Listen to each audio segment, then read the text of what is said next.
안녕하세요. 저는 평소 사연을 즐겨 듣는 30대 여자입니다. 제 이야기는 다른 이야기처럼 이혼을 하게 된 이야기는 아니고요. 평소 저를 무시하고 괴롭히던 시누이와 형님에게 속 시원하게 복수한 이야기를 해보려고 사연을 쓰게 되었습니다. 도대체 시누이와 형님에게 무슨 일을 어떻게 당했길래 두 사람에게 복수를 하게 되었는지 한번 들어보실래요? 남편과 전 결혼한 지 2년이 된 부부였어요. 남편에겐 형과 누나가 있었는데 시숙은 장가를 갔고 시누이는 아직 시집을 안 간 상태였죠.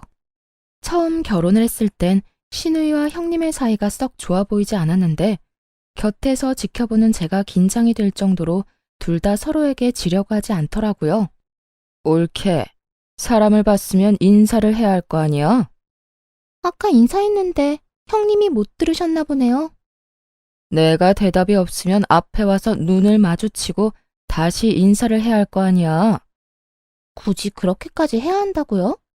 그냥 형님이 진작 인사를 잘 들으셨으면 됐잖아요. 바로 뒤에서 인사했는데 그걸 못 들었으면 형님이 일부러 안 들으려고 노력한 거 아닌가요? 아니 옳게. 무슨 말을 그렇게 해? 내가 옳게 트집이나 잡으려고 일부러 인사를 안 받기라도 했다는 거야? 그렇잖아요.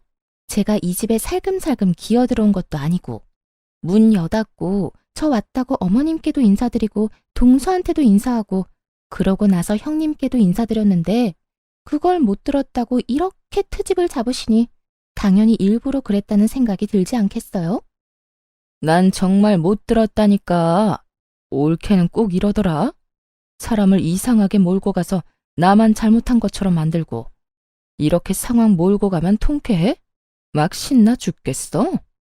제가 상황을 그렇게 만드는 게 아니라 형님이 상황을 그렇게 만드는 거겠죠. 어떻게 하면 저한테 한 소리 할 수 있을까 싶어서 이런 상황을 만들어내잖아요. 이렇듯 두 사람은 인사 문제로도 서로 못 잡아먹어서 안달이 난 사람처럼 굴었고 이 싸움의 끝은 항상 서로를 잡아먹을 듯 노려보며 끝이 나곤 했죠.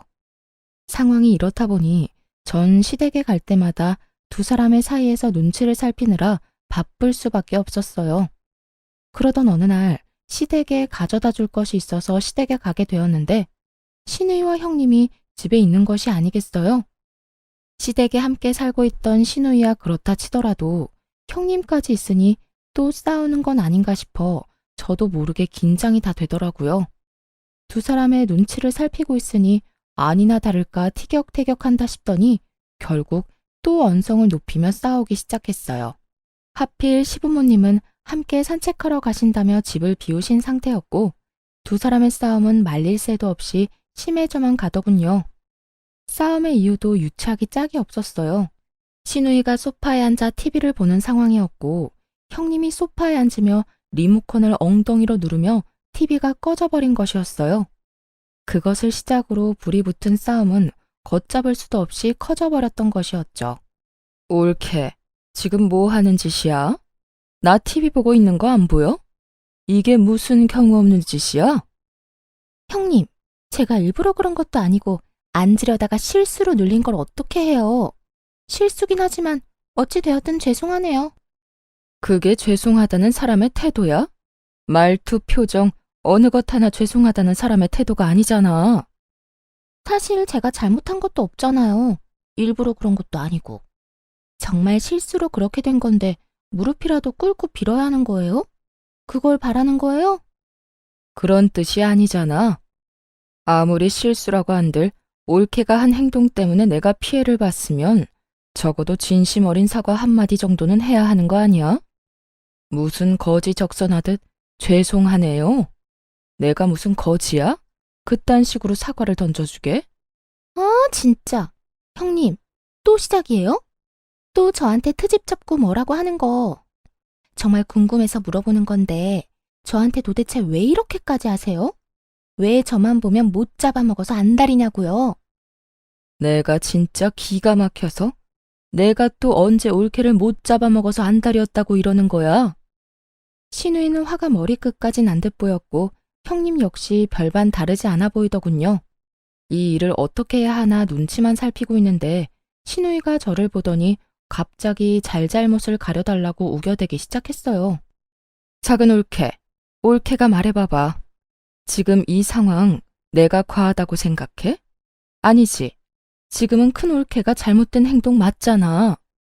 시누이는 대답을 강요하듯 물어오고 있었고 그 상황을 지켜보던 형님도 저에게 본인 편을 들어달라는 뉘앙스로 말하기 시작하더군요.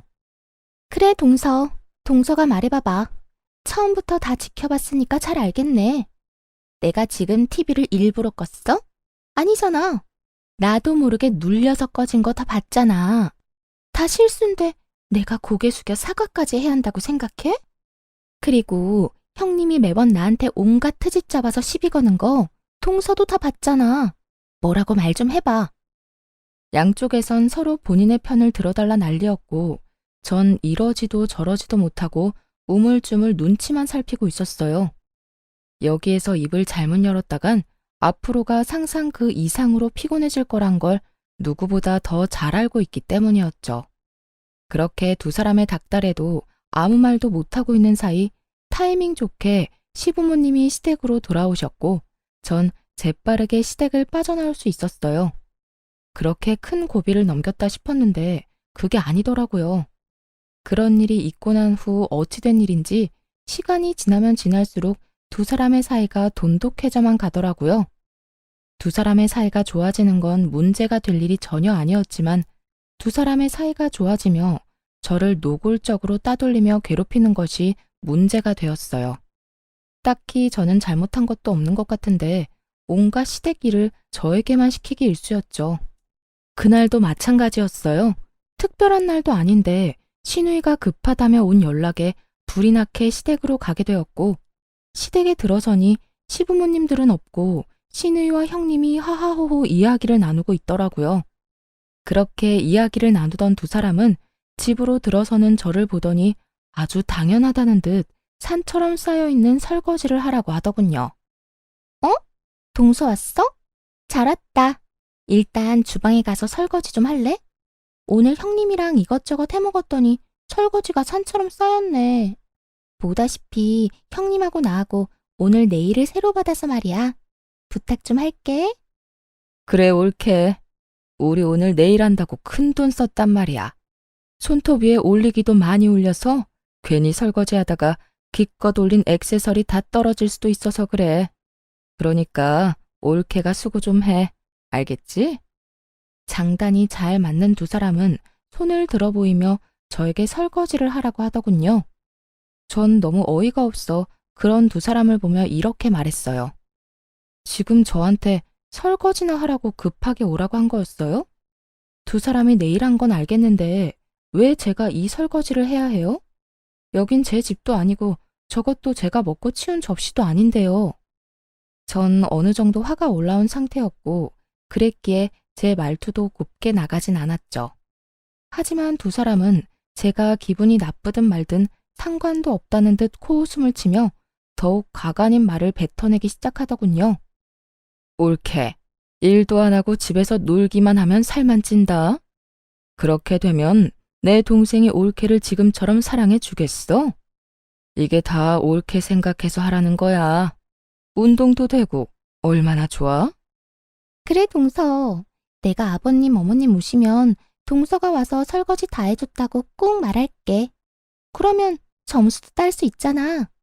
여러모로 다 동서한테 좋은 일인데 왜 그렇게 화를 내고 그래? 그리고 보다시피 우리가 네일을 받아서 하고 싶어도 못하는 상황이라니까. 기가 막히고 코가 막히는 노릇이었죠.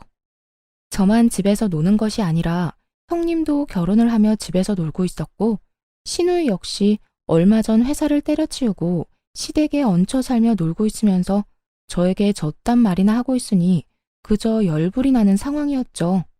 보란듯이 반짝이는 손가락을 흔들어대는 두 사람을 보며 면전에다 침이라도 한껏 뱉어주고 싶은 심정이었어요. 누군 네일을 안 해본 것도 아니고 붙인 것이 많아 신경이 쓰이면 고무장갑을 끼면 되는 일 아닌가요? 더는 참고 인내하며 사이좋게 지낼 마음이 사라져버렸고 그대로 주방에서 고무장갑을 가지고 와 두 사람에게 한 짝씩 나누어 주며 이렇게 말했습니다. 그렇게 네일한 게 신경 쓰이면 이 고무장갑 한 짝씩 끼고 사이좋게 하세요. 그러면 다 해결되지 않겠어요? 뭐야? 옳게. 지금 손윗 사람한테 이게 뭐 하는 짓이야? 우리가 엄연히 동서보다 집안 서열이 높은데 우리가 하라고 하면 해야 할 것 아니야? 두 형님들 잘 들으세요. 아무리 손아랫 사람이라도 이런 식으로 부려먹는 경우는 없어요. 저는요, 이딴 일은 할 생각 없으니까 알아서 하고 다음부턴 이런 일로 사람 오라가라 하지도 마세요. 전 노발대발하는 두 사람을 뒤로 한 채 집으로 와버렸고 이 일이 시발점이 되어 두 사람은 저를 더 악랄하게 괴롭히기 시작하더군요. 한 번은 이런 일도 있었어요. 당시 전 자전거를 타고 다녔는데 시댁에 끌고 갔던 제 자전거 바퀴에 시누이와 형님이 구멍을 내다 들키는 일도 있었어요. 그걸 발견한 저는 남편을 불러다 모든 사실을 말하며 화를 냈고 남편은 그 자리에서 시누이와 형님께 화를 내는 일도 있었죠. 누나, 이게 다 무슨 짓이야? 이게 얼마나 위험한 짓인 줄 몰라서 그래? 형수님도 그래요. 이게 다 무슨 짓이에요? 요즘 초등학생도 이렇게는 안 해요. 이러다 사고라도 나면 어쩌려고 이런 거예요? 서방님, 아니에요. 저흰 아무 짓도 안 했다고요. 그저 바퀴에 바람이 빠진 것 같길래 그냥 살펴보던 중이었다고요. 그래, 우리 억울해. 우리가 미쳤다고 그런 짓을 하겠어? 큰올케 말대로 우린 그저 바퀴에 바람이 빠진 것 같아서 살펴보고 있었던 것뿐이라고. 두 사람은 제가 봤는데도 불구하고 절대 아니라며 발뺌하기 바빴고 제가 본 것을 증명할 일이 없었기에 남편은 다시 이런 짓을 한다면 가만두지 않겠다며 확실하게 못 받고 이 일을 넘겨버렸죠. 진짜 이번엔 그냥 넘어가는데 다시 한번 이러면 나 가만히 안 있어. 누나고 형수님이고 가만두지 않을 거라고. 그러니까 앞으로는 우리 집사람 괴롭히지 마. 저 역시 화는 났지만 그 짧은 순간에 송곳은 어디로 치워버렸는지 보이지도 않아 그냥 넘기게 되었습니다. 그 뒤로도 두 사람은 저를 못 잡아먹어서 안달이었고 여러 일들이 일어나는 가운데 그 두 사람이 결정적으로 가까워진 이유를 알게 되었어요. 그 이유는 앞전에 두 사람이 심하게 싸운 날 제가 누구의 편도 들지 않고 그 자리를 빠져나간 것을 얄밉게 생각한 형님이 노처녀 시누이에게 남자를 소개시켜주며 시누이와 가까워졌던 것이었어요. 그렇게 가까워진 두 사람은 제 욕을 하며 사이가 더욱 돈독해진 것이었죠. 거기에다 시누이에게 형님 친정 부모님의 회사에 낙하산으로 취직 자리까지 알아봐준다고 하는 바람에 시누이는 그저 형님 바라기가 되었던 상황이 돼버린 것이었어요. 당시 저희 부모님도 사업을 하고 있었던 터라 가만히 있던 저와 더 비교가 돼버리며 그 괴롭힘은 정말 더욱 치사해지더군요. 그러던 어느 날 시누이가 결국 형님의 친정회사에 입사를 하게 되었다는 소식과 함께 형님 역시 그 회사에 일을 하게 되었다는 소식을 듣게 되었어요. 그 후 두 사람은 돈 버는 유세를 다른 사람도 아닌 저에게 부리기 시작하더군요. 옳게. 옳게는 나이도 젊은데 언제까지 집에서 쉴 거야? 옳게도 친정에 부탁 좀 해서 일이라도 해. 옳게 친정 회사는 정은이네처럼 크게 운영하는 건 아닌가 봐. 정은이네 회사는 직원이 20명 가까이 되는 것 같던데. 에이, 형님. 저희 아빠 회사도 큰 편 아니에요. 직원 수도 많지도 않고요. 그저 회사가 튼튼해서 망할 리 없다는 게 장점이죠. 자고 일어나면 줄줄이 망하는 요즘 같은 때 그 정도면 대단한 거지. 그렇지 않아, 옳게? 아, 네? 네, 그렇네요. 20명이면 대단한 거죠.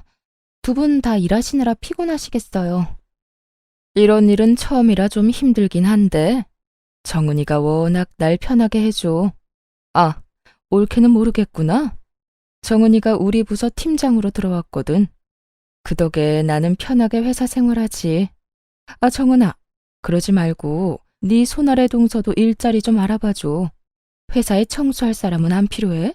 신우이의 말을 듣고 있는데 정말 치가 다 떨리더라고요. 청소부라는 일을 무시하는 것이 아니라 신우이가 말하는 투가 딱 저를 한껏 무시하는 것이 느껴져 정말 참을 수가 없었어요. 그리고 시시덕거리며 말하던 신우이에게 형님의 대답은 더욱더 가관이었죠. 딱히 필요 없긴 한데 동서가 워낙 청소를 잘하니까 없는 자리라도 만들어 볼까 봐요. 저런 인재가 또 없을 텐데 제가 힘 좀 써서 입사시켜야 하지 않을까요? 역시 우리 큰 올케는 능력도 좋은데 마음도 넓다니까. 작은 올케는 큰 올케 때문에 아무 능력도 없는데 취업까지 하게 생겼네. 고맙게 여겨. 아무리 가족이라도 막 취업시켜주고 이런 거 힘든 거 알지? 이렇게 두 사람은 저를 대놓고 비웃으며 비아냥거리고 있었고 전 머리끝까지 화가 치솟아 오르며 결심하게 되었어요. 그 잘난 부모 능력으로 두 사람을 좀 눌러주기로 말이죠. 제가 웬만하면 돈, 부모 재력으로 남을 깔보거나 그런 걸로 남을 누르는 짓은 하고 싶지 않았는데 두 사람 하는 꼴을 보니 도무지 안 될 것 같아 큰 결심을 하게 된 것이었죠. 며칠 뒤 전 형님의 회사로 향했습니다. 제가 회사에 나타나니 형님과 신우이가 저를 보며 또 비아냥거리기 시작하더군요. 동서? 여기까지 웬일이야? 혹시 정말 청소라도 하러 온 거야? 그러게, 혹시 오늘도 자전거를 타고 여기까지 온 거 아니지? 전 그런 두 사람에게 제가 처녀 때 타고 다니던 외제차 차키를 흔들어주며 이렇게 말했어요. 아니요, 오늘은 이 차 끌고 왔네요. 그 차키, 그거 1억 넘는 차 아니야? 동서, 그 차키는 어디에서 난 거야? 친구 거라도 빌렸어? 형님, 동서 보세요. 여기 오느라 외제차까지 빌렸나 봐요. 이게 무슨 일이야? 뭐야? 정말 차 빌려서 타고 온 거야? 꼴에 외제차 탈 거라고 옷도 챙겨 입고 온 거 좀 봐. 두 사람은 저를 향해 계속해서 비웃음을 보내고 있었고 전 두 사람이 그러거나 말거나 그저 지켜보며 누군가를 기다리고 있었죠. 그 순간 형님의 친정아빠이자 회사의 사장이 저에게 불이 나게 다가와 인사를 건네더라고요. 안녕하세요. 사장님과 많이 닮으셨네요. 한눈에 알아봤어요. 네, 안녕하세요, 사장님. 급하게 잡은 약속인데 이렇게 시간 내주셔서 감사합니다. 감사는 무슨, 저희가 더 감사하죠. 이렇게 기회를 주신다는데. 이렇듯 정답게 인사를 나누는 와중에 신우와 형님은 이게 무슨 일인가 싶어 눈을 동그랗게 뜨고 저를 바라보더라고요. 평소 저를 그렇게나 무시했는데 회사 사장님과 이렇게 대화를 나누니 적잖게 놀란 눈치였죠. 전 그런 두 사람에게 모든 사실을 알려주기로 했어요. 아, 내가 말 안 했어요? 이번에 회사에 큰 계약할 수도 있다고 했던 회사가 저희 아빠 회사예요. 아빠가 여러 회사 고민하시다가 여기가 형님 친정 회사라고 덜컥 거래하시겠다고 하시길래 제가 그건 아니라고 이런 큰일일수록 확실하게 알아봐야 한다고 했더니 글쎄 저보고 한번 다녀오라고 하더라고요. 그게 정말이야? 동서 이때껏 아무 말도 안 했었잖아. 작은 회사라고 했었잖아. 그러게.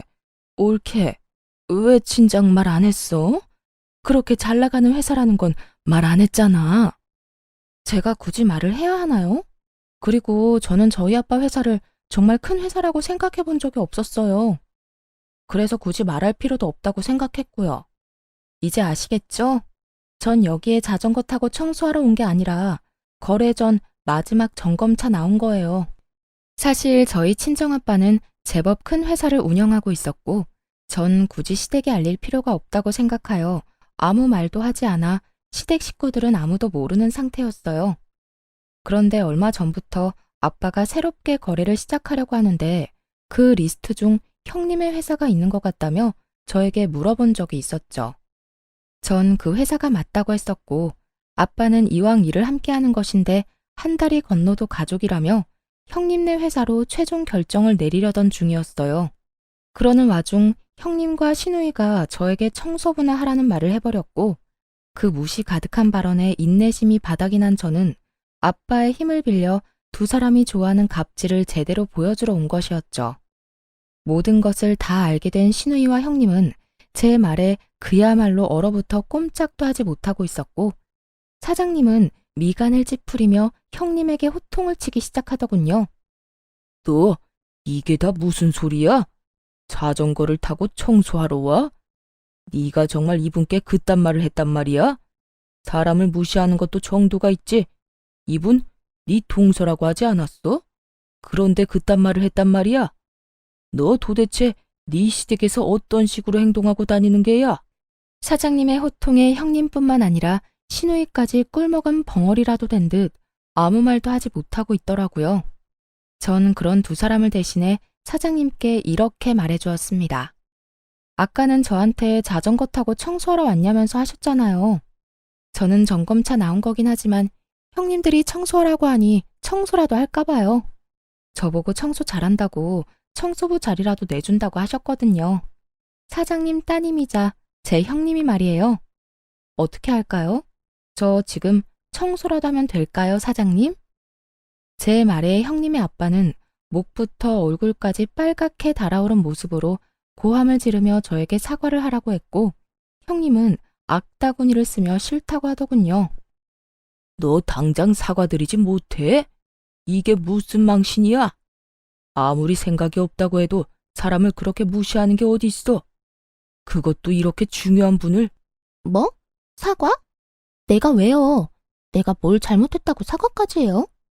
청소부 이야기는 그저 농담이었다고요.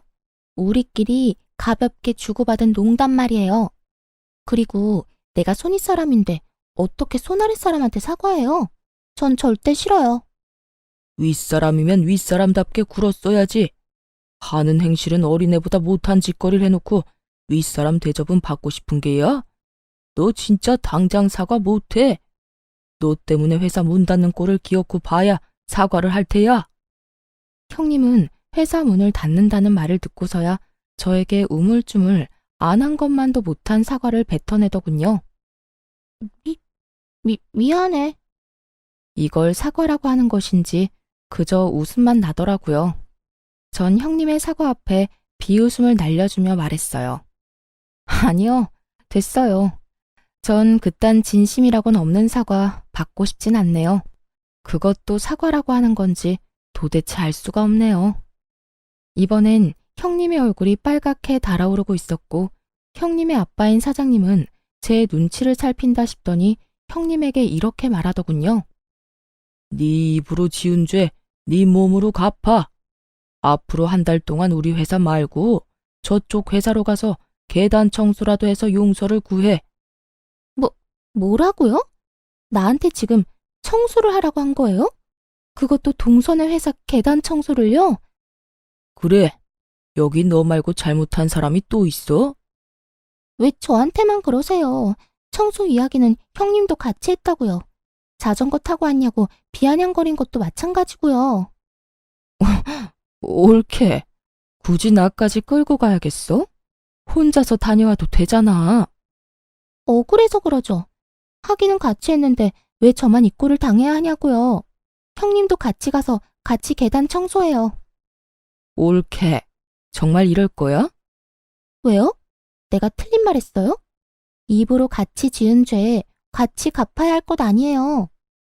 형님의 물귀신 작전 때문에 시누이까지 꼼짝없이 저희 회사로 출퇴근하며 계단 청소를 하게 되었고, 한 달 동안 두 사람은 저희 회사 곳곳을 다니며 청소를 해주었어요.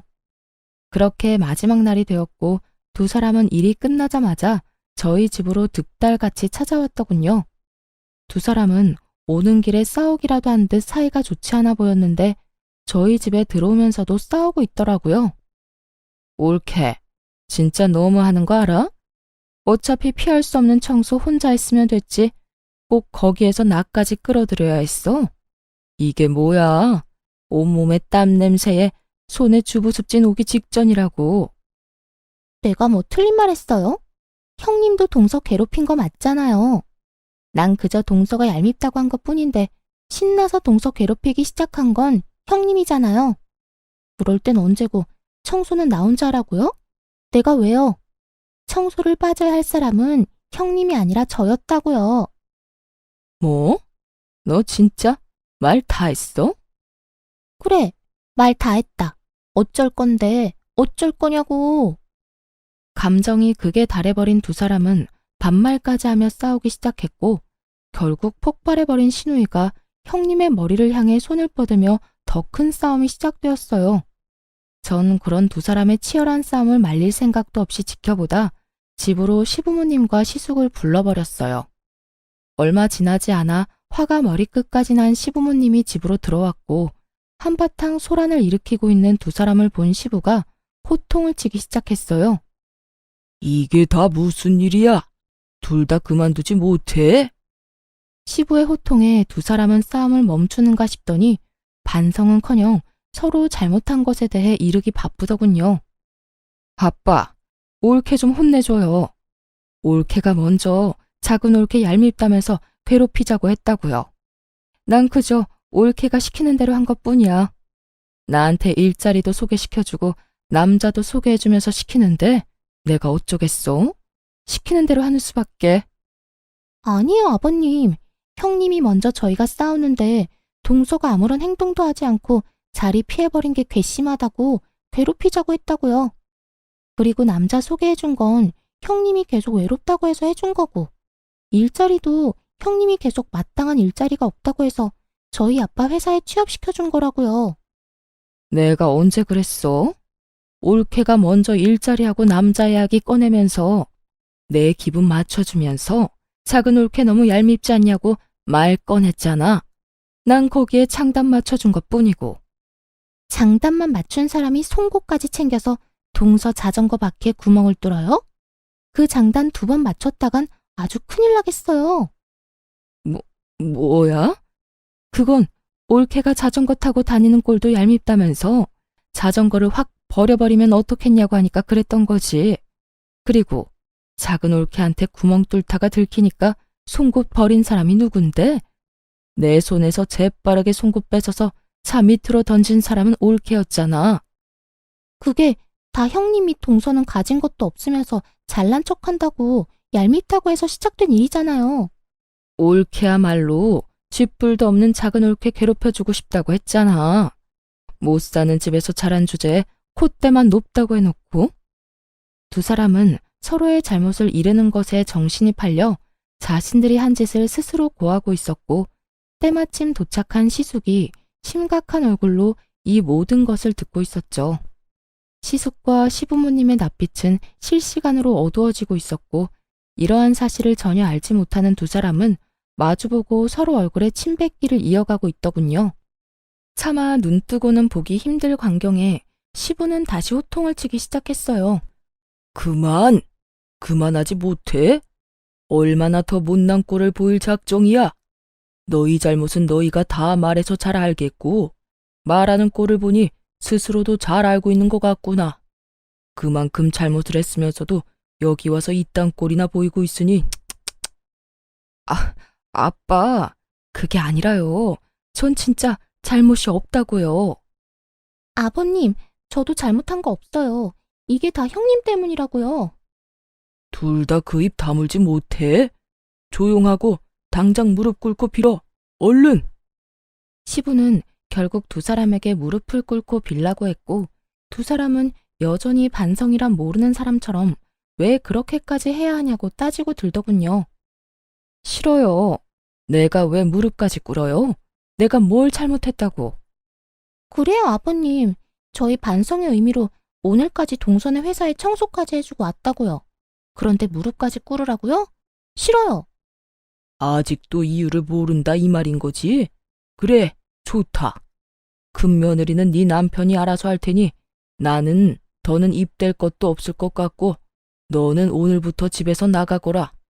난 너같이 생각도 없고 반성도 할 줄 모르는 딸은 필요 없다.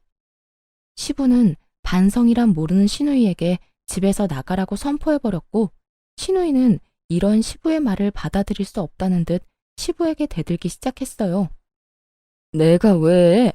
내가 왜 나가야 하는데요? 아빠는 왜 맨날 내 편을 안 들고 작은 올케 편만 들어요? 내가 다 아니라고 하잖아. 다 큰 올케가 시켜서 그런 거라고 하잖아. 그렇다고 한들 네 잘못이 아닌 게 돼? 누가 시키든 그런 행동은 안 했어야지. 남의 자전거에 송곳으로 구멍 뚫는 것도 모자라 말로 상처 주기까지 했다고? 얄미워서 괴롭혔다고? 그게 윗사람으로서 할 짓이야? 넌 아무리 봐도 반성이란 모르는 것 같으니 네 잘못을 뉘우치기 전까진 집에 오지도 마.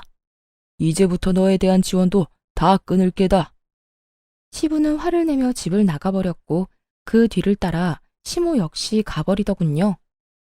그렇게 가버리고 나니 시부모님 뒤에 서 있던 시숙이 모습이 드러났어요. 시숙의 잔뜩 화가 난 모습이 보이자 형님은 눈을 동그랗게 뜨고 그저 시숙을 바라보고만 있더라고요. 그런 형님의 모습에 치가 떨린다는 듯 시숙은 한숨을 크게 내쉬더니 이렇게 말했어요. 잘못한 것이 없어? 누나가 더 잘못했다고? 내가 듣기엔 두 사람 다 도토리 키지게 하는 것 같은데. 여보, 다 들었어? 어디서부터 들은 거야?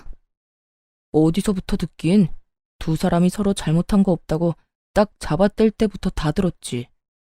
여보, 내 말 좀 들어봐. 난 그게 아니라 다 형님이 동서는 잘 살지도 못하면서 잘난 척하는 게 얄밉다고 나한테 계속 그래서 그냥 장단만 맞춰준 거야. 믿어줘. 당신이 한 말도 만만치 않던데. 뭐? 자전거 타고 다니길래 재수씨가 못 사는 집안인 줄 알았다고? 재수씨 결혼하기 전엔 외제차 떵떵거리면서 끌고 다녔던 사람이야. 그리고 설사 재수씨 집안 형편이 어렵다고 한들 그런 거 가지고 사람 무시하고 그러면 돼? 뭐? 회사 청소부로 취직시켜준다고 했다고? 당신 정말 이것밖에 안 되는 사람이었어? 사람을 무시해도 유분수지. 청소부가 어때서? 청소부 직업을 무시하는 거야? 난 지금 청소부라는 직업을 무시하는 게 아니라 당신이 청소를 시킨다며 재수 씨한테 말하던 그 순간에 당신이 가진 마음가짐에 대해서 말하고 있는 거야. 당신 재수 씨를 무시하려고 했던 말인 거 여기 모르는 사람 있어? 여보, 내 말 좀 들어보라니까. 난 그저 정말 농담처럼 한 말이었어. 동서가 청소는 잘하잖아. 그래서 농담처럼 장난으로 한 말이었지. 나도 동서가 그렇게 대단한 집 딸인 거 알았으면 그런 장난도 안 쳤을 거야. 그걸 말이라고 해? 집안 봐가면서 누구는 대접해주고 누구는 무시하고. 당신은 이날 이때껏 그렇게 살아온 거야? 내가 알던 당신은 도대체 누구였어? 적어도 내 앞에선 이런 사람은 아니었잖아.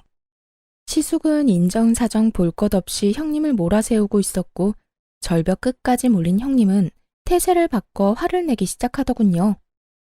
진짜 너무하는 거 아니야? 내가 뭘 그렇게까지 잘못했다고 이 꼴을 당해야 해? 내가 왜 여기서 당신한테 이런 소리나 듣고 있어야 하냐고.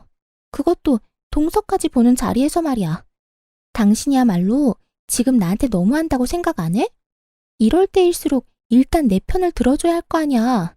당신이 내 남편이라면 말이야. 나도 섭섭해. 나도 화난다고. 당신 진짜 대단하다. 이 와중에 섭섭하다는 말이 나와? 화난다는 말이 나오냐고. 정말로 실망하고 화나는 사람이 누군데? 그래. 내가 다 잘못했고 내가 다 주도해서 동서 괴롭혔어. 이제 됐어? 이제 됐냐고. 내가 그냥 이혼하고 말지. 여기서 이게 무슨 꼴이야? 그냥 나 당신이랑 이혼할게. 그러면 됐지? 형님은 결국 본인 입으로 이혼 이야기를 꺼낸다 싶더니 이런 말까지 해대기 시작하더군요. 차라리 잘 됐어. 생각보다 아빠 회사 일이 적성에도 맞던데 이혼하고 일만 하면서 살지 뭐. 아빠가 월급도 넉넉하게 줄 거니까 깨끗하게 이혼하고 그 돈이나 펑펑 쓰면서 살면 되겠네. 그래, 차라리 잘 됐다. 너 따위가 내 아이의 엄마가 될 수도 있다고 상상하니 끔찍할 지경이니까 임신이라도 되기 전에 얼른 깔끔하게 이혼하자. 그래, 나도 바라던 바야. 그러면 협의 이혼하는 걸로 알고 가볼게. 더는 이딴 곳에 있고 싶지도 않으니까. 그렇게 형님의 이혼을 확정하며 나가려는 순간 전 형님의 뒤통수에 대고 이렇게 말해주었습니다.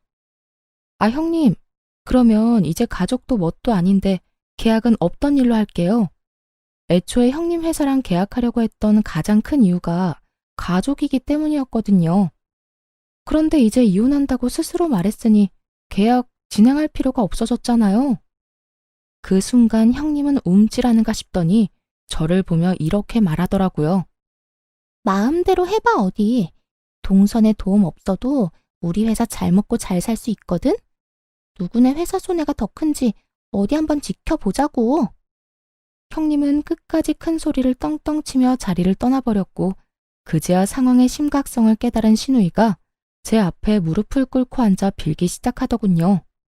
그런데 손이 발이 되게 빌면서도 뻔뻔함은 절대 잃지 못하는 신우였어요. 올케. 큰 올케도 저렇게 이혼해버리면 나 또 백수돼. 그러면 난 언제 돈 모아서 언제 시집가? 그러니까 이왕 이렇게 된 김에 나 올케네 회사에 취업 좀 시켜줘. 뭐라고요? 지금 저한테 취업을 시켜달라고 했어요? 여기 나 취업시켜줄 수 있는 사람이 올케 말고 또 있어? 그러지 말고 나 취업 좀 시켜줘. 말이야 바른 말이라고. 올케가 나랑 큰 올케한테 갑질하는 바람에 오늘 이런 일이 다 일어난 거 아니야. 지금 일어나는 모든 일에 큰 올케랑 내 잘못도 있지만 작은 올케 잘못도 있다는 그 말이지. 그러니까 나 취업 좀 시켜줘. 보아하니 친정 회사도 엄청나게 잘 나가던데 내 자리 하나쯤 알아봐주는 거 일도 아니잖아. 나 집에서도 쫓겨나고 일자리마저 없으면 진짜 오갈 데도 없다고. 내가 갑질하게 만든 사람이 누군데 이제 와서 누구 탓을 하는지 모르겠네. 형님, 기억 안 나요? 형님들이 짝짝꿍이 맞아서 저를 틈만 나면 괴롭혔던 거. 형님 같으면 나한테 그딴 짓인 한 사람을 취업시켜주고 싶겠어요? 제발 정신 좀 차리세요. 그 정신머리로 어디 취업이나 하겠어요? 형님, 그렇게 살면 시집도 못 가요. 혹시나 가더라도 금방 이혼당한다고요. 전 정신이 나가버린 것 같은 신우이에게 그간 신우가 저에게 했던 행실들을 말해주며 단호하게 한 소리 해주었고 제 말에 기분이 상해버린 신우이는 자리에서 벌떡 일어나더니 삿대질까지 해대며 화를 내기 시작하더군요. 뭐야? 너 지금 말 다 했어? 잘난 거 하나 없는 게 부모 하나 잘난 거 믿고 큰 소리 치는 꼴이라니. 내가 진짜 뭐 취업을 못해서 너한테 이러고 있는 줄 알아? 나도 마음만 먹으면 취업할 수 있거든?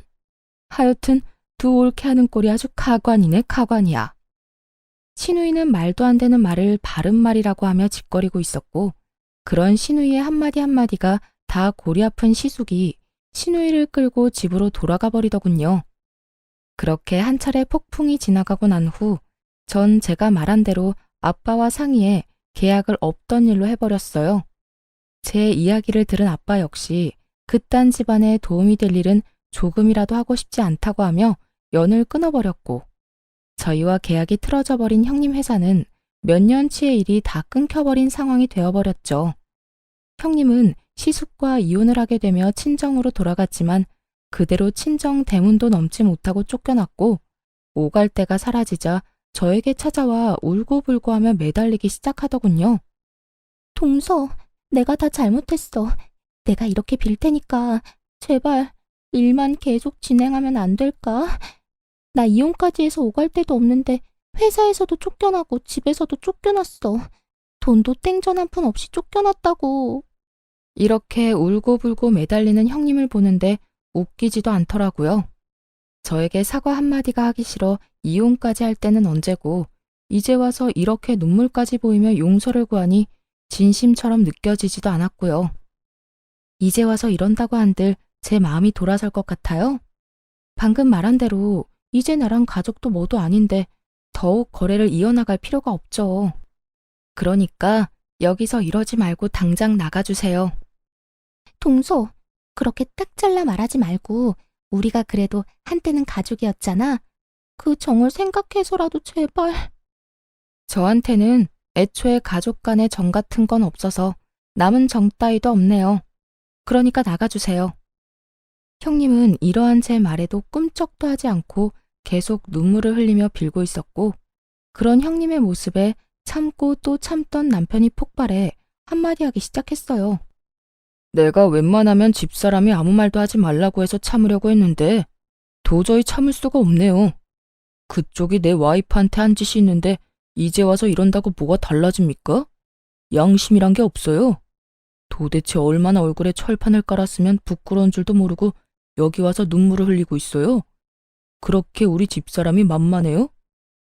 서방님, 난 그런 게 아니라 정말 너무 힘들어서 마지막이라 생각하고 찾아온 거예요. 동서 말 한마디면 다 해결되니까요. 나도 오죽했으면 여기까지 와서 이러겠어요. 오죽 힘들면 이러겠냐고요. 그러니까 문제라는 거예요. 진심으로 반성해서 찾아왔다고 해도 욕이 나오려고 하는데 본인 힘들다고 부탁이나 하려고 찾아왔다고요? 참나, 기가 막히네요, 정말. 내가 경고하는데 다신 찾아오지 마세요. 다시 찾아오면 내가 진짜 가만히 있지 않을 겁니다. 서방님, 저 진짜 반성도 하고 있어요. 정말이라고요. 그러니까 동서 좀 설득해 주세요. 누구 보고 계속 서방님이라고 하는 겁니까? 이제 우리 아무 사이도 아닌 거 잊었어요? 이 자리에서 이혼하자고 큰 소리 친 사람이 그걸 잊었을 리 없을 텐데요. 어찌되었든 당장 나가주세요. 경찰 부르기 전에 나가라고요. 남편은 형님에게 호통을 치며 매몰차게 쫓아내버렸고 그 후론 더는 찾아오는 일은 없었어요. 그리고 남은 한 사람, 신우이 역시 쫓겨난 건 매 한 가지였습니다. 그간 시부모님이 없는 동안 저에게 어떻게 했는지부터 자전거 사건까지 다 알아버린 시부모님은 그날 바로 너 같은 자식은 필요 없다며 쫓아내버렸다고 하더군요. 그나마 있던 돈을 포함해 카드까지 왕창 긁어왔던 신우이는 집 얻을 돈도 없어 그 나이에 고시원이나 전전하며 급히 일자리를 찾고 있다고 하더군요. 일이 마무리되고 난 후 남편은 진심으로 저에게 사과를 해왔고 저는 남편이 잘못한 일이 아니라며 미안해하는 남편을 달래주었어요. 여보, 정말 미안해. 당신이 나서지 말라고 해도 내가 나서서 이런 일까지 겪게 만들지 않았어야 했는데 내가 너무 안일했던 것 같아. 아니야. 당신 잘못한 거 하나도 없다니까. 내가 참을만 하니까 참았던 거고 더는 참지 못한 상황이라 내가 직접 해결한 거야. 당신은 충분히 당신 역할 해줬고 난 그걸로 만족하고 충분히 고마워하고 있어. 앞으로 내가 더 잘할게. 이번에 당신 상처받은 거 내가 살면서 기억도 나지 않을 만큼 행복하게 해줄 거야. 이렇듯 부부관계엔 전혀 문제없이 일을 잘 마무리하게 되었고 전 여전히 남편과 함께 잘 지내고 있습니다. 그 일이 있고 난 후 전 본격적으로 아빠 회사로 출퇴근하며 일을 배우고 있어요. 사원으로 시작해 차근차근 올라가고 싶다는 제 의견에 아빠는 흔쾌히 자리를 내주셨고 차근차근 잘 배워 천천히 한 계단씩 올라갈 예정이에요. 처음 시숙이 이혼까지 하고 시누이까지 집에서 내쫓겼을 때만 해도 저 하나 때문에 시댁이 풍비박산이 난 것 같아 신경이 쓰였던 적도 있었어요. 알게 모르게 눈치를 살피던 저에게 시부와 시숙이 이렇게 말씀해 주시더라고요. 아가야, 네가 뭘 잘못했다고 그렇게까지 눈치를 봐? 이 녀석이 이혼한 거야. 자기 마누라가 잘못해서 이혼한 거고 내가 내 딸 내쫓은 거야. 내 딸이 잘못해서 내쫓은 건데 그런 거 가지고 계속 네가 눈치 보면 우리가 더 미안해진단다. 그래요, 재수씨. 요즘 만날 때마다 재수씨가 괜히 우리 눈치 살피면서 말도 잘 안 하고 해서 우리가 더 미안해지려고 해요. 재수씨, 내가 이혼한 거나 누나가 쫓겨난 거는 다 두 사람이 잘못해서 일어난 일이지 재수씨의 잘못은 하나도 없다고요. 그저 우리가 이런 일이 일어나기 전에 신경 쓰지 못한 게 미안할 따름이에요. 그래 아가, 이런 일이 일어나고 나니 우리가 너무 집안에 무심했다 싶더구나. 네 마음고생이 심했겠단 생각도 들고 말이야. 우리가 참 미안하구나. 우리가 앞으로는 더 많이 신경 쓸 테니 너도 그만 눈치 보고 예전처럼 편하게 웃으면서 잘 지내보자꾸나. 그렇게 말씀해 주셔서 감사합니다. 저도 앞으로 더 잘할게요. 이렇게 말씀해 주신 덕분에 전 한결 마음이 편안해진 상태로 지내고 있어요. 시누이는 가족이라 어쩔 수 없이 언젠가 다시 왕래하고 지내긴 하겠지만 여전히 가깝게 지낼 생각은 전혀 없는 상태예요. 사람 쉽게 바뀌지 않는다고 반성한다고 말을 하며 그런 척을 한다고 한들 절대 쉽게 변할 사람이 아니란 걸 잘 알고 있으니까요. 전 앞으로도 제 행복, 제 안위만을 위해 노력하며 살아가 보려고요. 물론 친정 부모님을 비롯해 시댁 부모님들께도 할 도리를 하면서요. 저의 사연은 이렇게 끝이 났네요. 제가 시댁일을 겪으며 깨달은 점이 있는데요. 한없이 참고 살라고 하던 예전과는 달리 요즘에 참고 살면 호구된다였어요. 아무리 시댁 식구라고 한들, 아무리 저보다 손윗 사람이라고 한들, 아닌 건 아니라고 똑 부러지게 말할 수 있는 용기 있는 삶을 살아가 보자고요.